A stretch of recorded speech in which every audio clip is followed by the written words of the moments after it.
This year says Arsenal, Liverpool, and City are title contenders this year. I feel this time Arsenal will end up winning the league if they can sign Tony and Neto in the winter. Nelson and Nketiah should be sold. He didn't mention Spurs, even though they were top of the league. There is an imposter amongst us, ladies and gentlemen. There is an imposter amongst us. It's a good segue, really, into that part of the show, because I know you've backed Arsenal all season to win the league. They beat Man City. It was a very close, high-quality defensive game anyway. Arsenal came out on top for the first time in 8 years. They've got a bigger gap at this stage of the season than they had over City last year.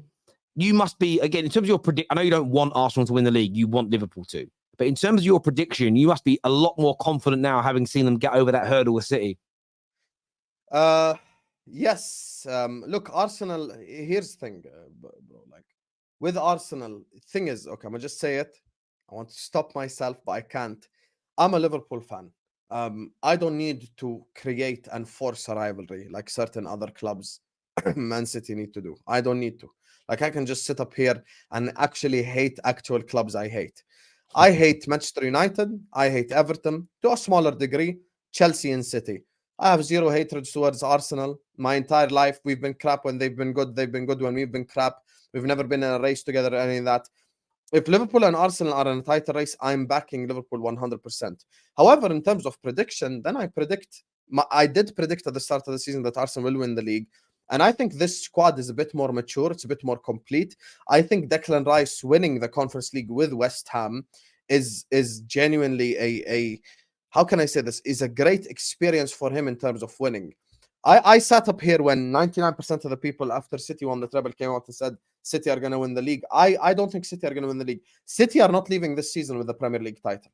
They're not. There is a reason why Alex Ferguson and Bob Paisley and great managers across history, 3-peats have happened before, but 4-peats haven't happened. 4-peats have not happened for a good reason. And I'm seeing that with City. By the way, City as well have had as well a relatively easy start. Like, besides going to the Emirates away, they have had a relatively easy start as well. So I think with Manchester City, by the way, the fact that Rodri didn't play the 3 games and they lost all 3, I don't know, like, this is mad. Like, it's just like, I'm not gonna go as far as calling them a one-man team or something, because City are stacked. But the fact that, like, let's look at it this way. Rodri didn't play. They lost to Wolves. They lost to Newcastle. They lost to Arsenal. Let's say they lost to Arsenal away from home, fair enough. But Wolves away, Newcastle away, specifically given the fact that they went strong against Newcastle as well. Newcastle actually had a couple of players playing. I didn't know who the hell they were. Some guy called Cyrus. I've never heard of him my whole life. Dummett was playing that game. Paul Dummett. Like, that's such a throwback name as well.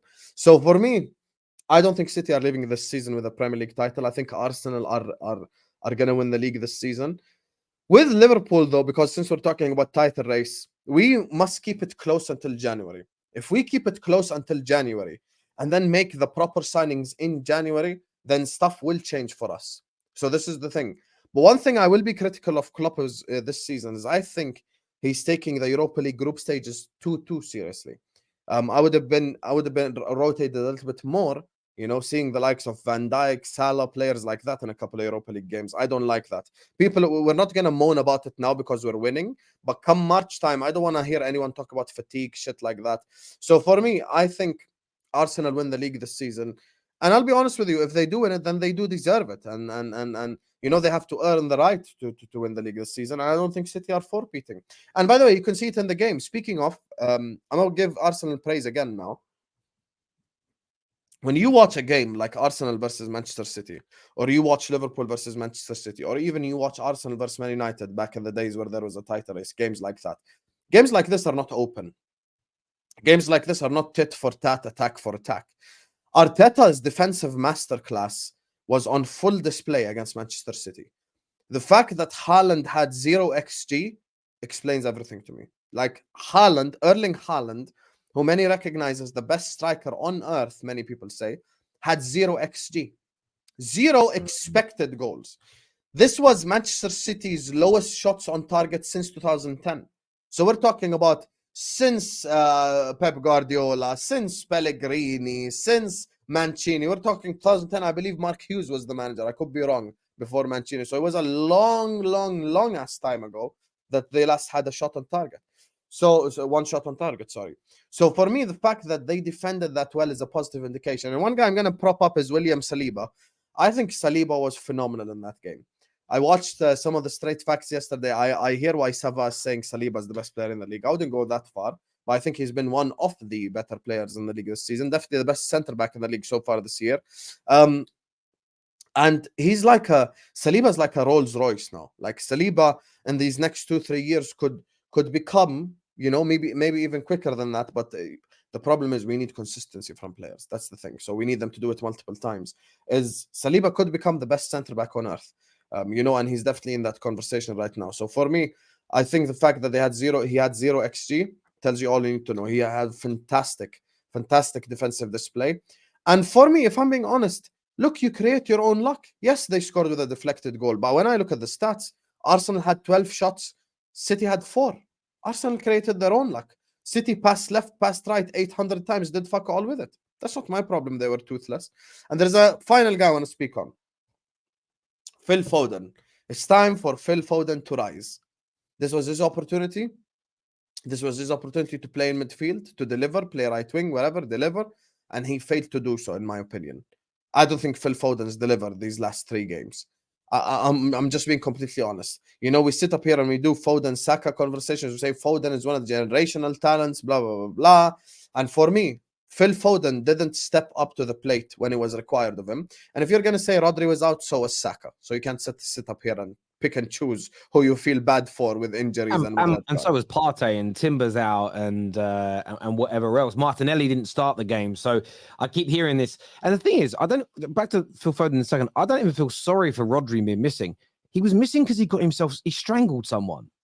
It's not even, there should be zero sympathy. But anyway, but back to Phil Foden. Sorry, mate, go on.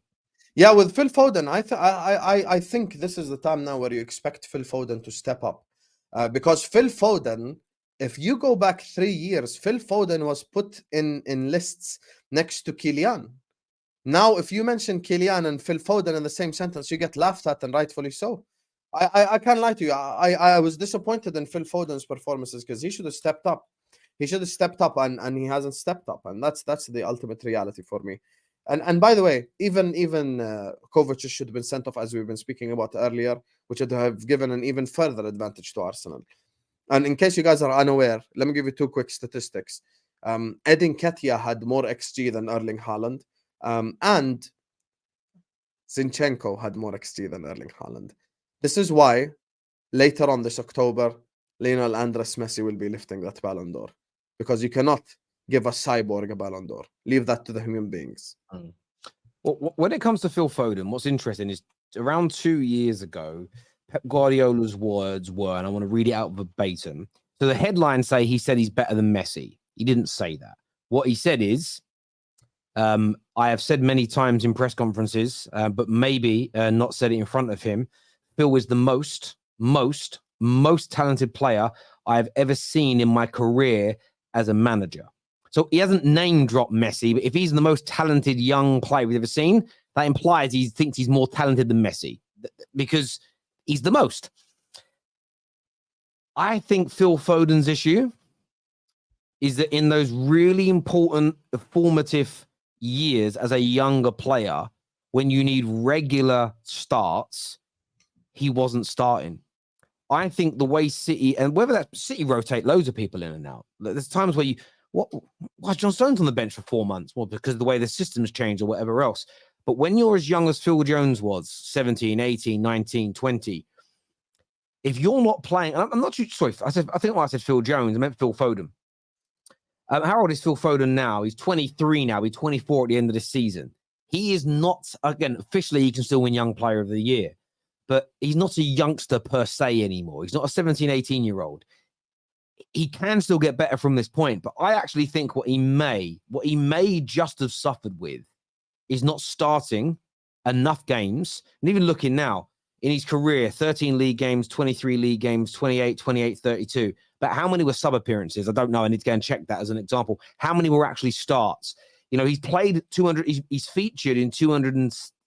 He's featured in 200 229 games, which is great. But how many has he started in? How many have been the big games? How often has he gone, right, the next 4, 5, 6 games, you are starting them all the big games you're starting. And now he's 23. It's like, go and do it. I remember this happening at Man United with a young player who wasn't as talented. His name was Anderson. And people always laugh because of what he turned into. But he was a golden ball winner. And when he come to Man United in his first 18 months to 2 years, this man was class. His issue then was injuries came in and he just could never get a regular run of games. And by the time he hit the 23, 24-year age, he just hadn't developed enough as a youngster and he wasn't ever good enough to maintain a starting position. So whatever the reason you're not playing, whether it's injuries, whether it's the manager fancying other people, and I always feel a bit sorry for Phil Foden because no matter what happens, he's always told you're the next guy for this role, and then they either buy someone or promote somebody else. I remember City fans told me he will step in as soon as David Silva leaves. He's the replacement and will come straight in. As soon as this player goes, he'll go there. And he always seems to me to be second choice. I think what Phil Foden needs to do is leave Manchester City and be the main man somewhere. I think that might really help him. Might like really, Cole Palmer? really help him. Maybe not like Paul Pogba. Definitely don't. No, I said like Cole Palmer. Oh, Cole Palmer. Maybe. Let's see what Cole Palmer does. But I still think he needs to step away, maybe. I'll give the example who it's like. He's slightly older. But Mo Salah and KDB, they had to leave Chelsea to get regular game time. Now look at them. If they'd have both stayed at Chelsea, they may never have been given the game time. And we may not even know who they are anymore. They might both be playing at a much substandard level because in those important, informative years, if they were just sitting on that bench and not playing regular first-team football, a lot of players rot. A lot of players struggle with that. And I think that's what Phil Foden's suffering with. He needs... Phil Foden's not going anywhere. And I get you don't want him to go anywhere. You love him. But I'm not talking about City. I'm talking about him as an individual. Unless he plays week in, week out and knows that, I don't never think you'll get the best out of him. I really, really do. I really do. That is true. Until he gets regular game time. Thing is, we have been told multiple times, David Silva, KDB got injured, etc. And he's still not starting games. So, hey, and when he starts, he doesn't deliver like that. I'm going to be honest with you. So, I understand even why, from Pep's perspective, he doesn't start him. But look, it could be a development thing, as you say. But the problem is, where does he move to right now? He obviously ain't going to go Liverpool or United. I doubt they'd sell him to Arsenal. That's not going to happen. So you're looking at a Chelsea or a Spurs, maybe.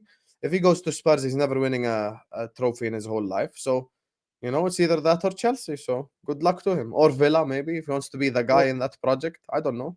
No, mate, I hear you on. I do hear you on that. I really, really do.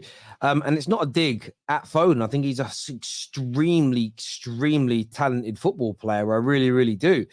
I just think he needs a place to go where he's going to be the main man. And it's almost like he keeps being. And look, and maybe he's not being given it because he isn't delivering. Maybe he isn't good enough. And you know, I keep talking about Occam's razor, and the most simple explanation is probably the most likely explanation. Maybe the reason he didn't start regularly is because Pep don't think he's good enough. Like it could just be that, and we're deeping it for all these other reasons. There's a, you know, we always go on about favorites, and why is he always picking this player over my favorite? Well, maybe it isn't so much favorites as in the way your mind perceives it. Like I think some people maybe they had a sibling that was preferred by their parents, and they're upset about it, and it's like a deep lying. I don't think managers are always like that. It's just. Yeah, I just don't think Joe Bloggs is good enough, so I don't pick him. It's not about, I think the other two are better. I do think the other two are better, but it doesn't mean it's because I like them more as people or I'm never going to drop them. Maybe just your guy ain't the guy. It's as simple as that. This is normally the right outcome of these things here.